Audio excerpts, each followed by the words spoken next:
I love maps. I love maps.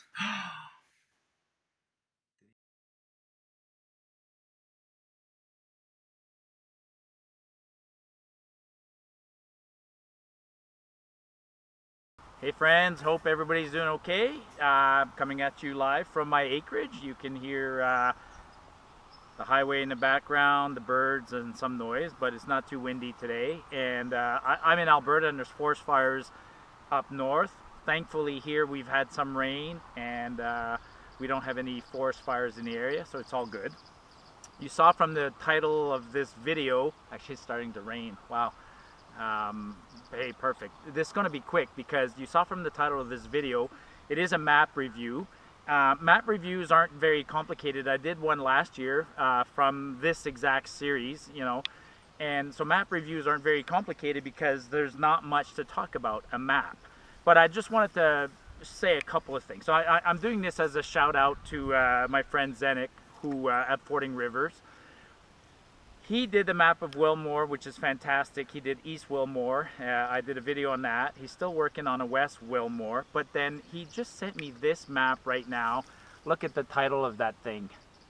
And so I contacted him. I talked to him by phone the other day, and I said, you know, are you aware of the absolute popularity of the White Ghost Wilderness? I mean, for you that aren't completely familiar, that's the area, you know, just north of Highway 11 near Nordegg. It's in the David Thompson country, and to be honest, up until this map, there was no map of the area.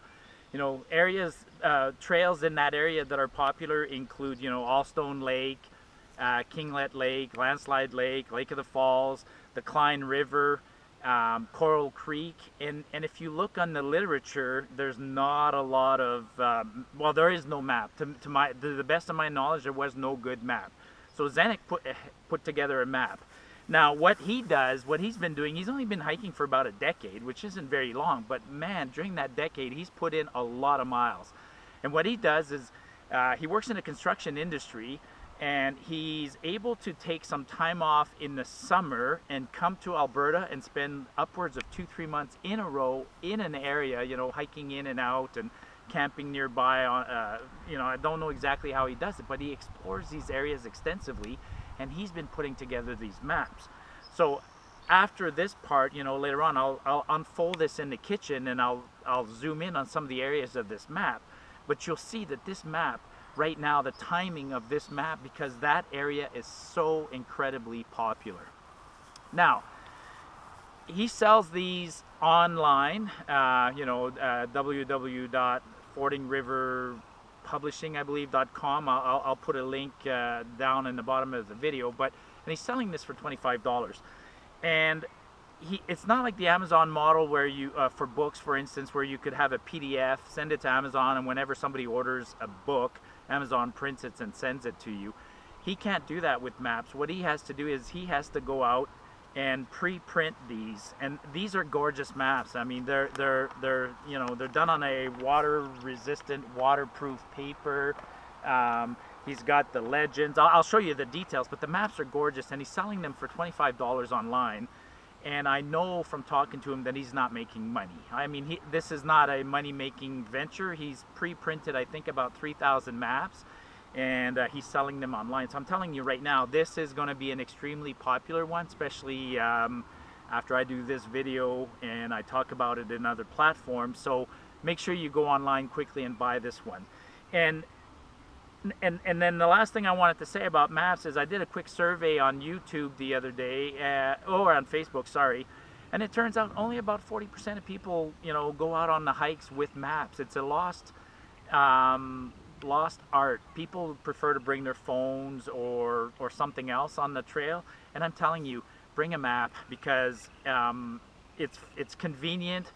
It's usually easier to, you know, pull out your map and navigate. Sure, you don't get that GPS that tells you where you are, but that's a skill you need to learn.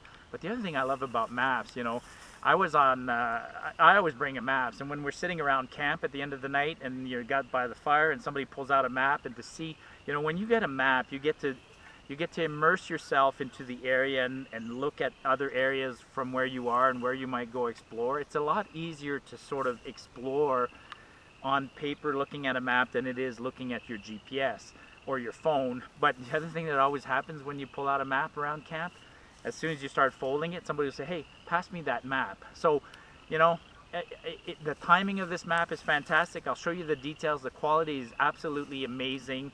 And by all means, you know, get on the internet and go buy yourself one of these things. They're $25.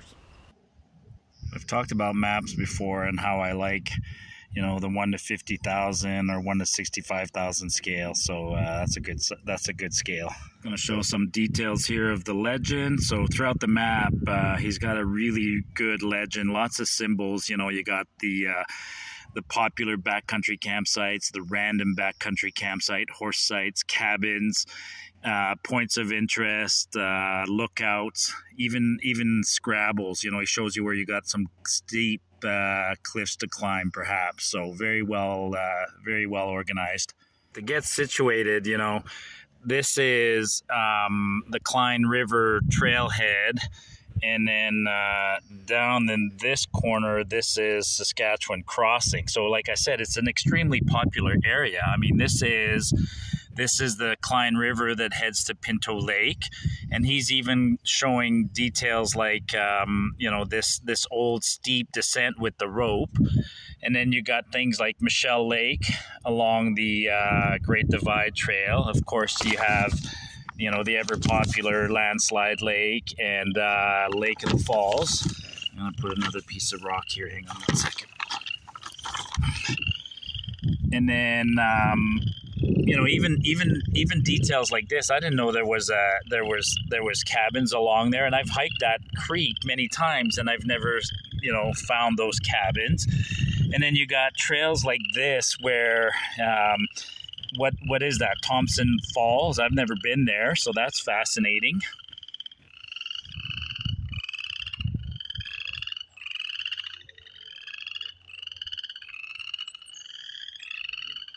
This map is really awesome, is on the backside of this map. And, you know, it's north of the Cline River, but this is the trail up the Coral Creek, and then it heads up into Job Lake, or some people say Job Lake, and then you can go all the way up and you know, cross the Brazos if you're brave and connect with the south boundary, and then you can come back down and connect to Brazos Lake there, and then you can go through you know, places that are seldom visited.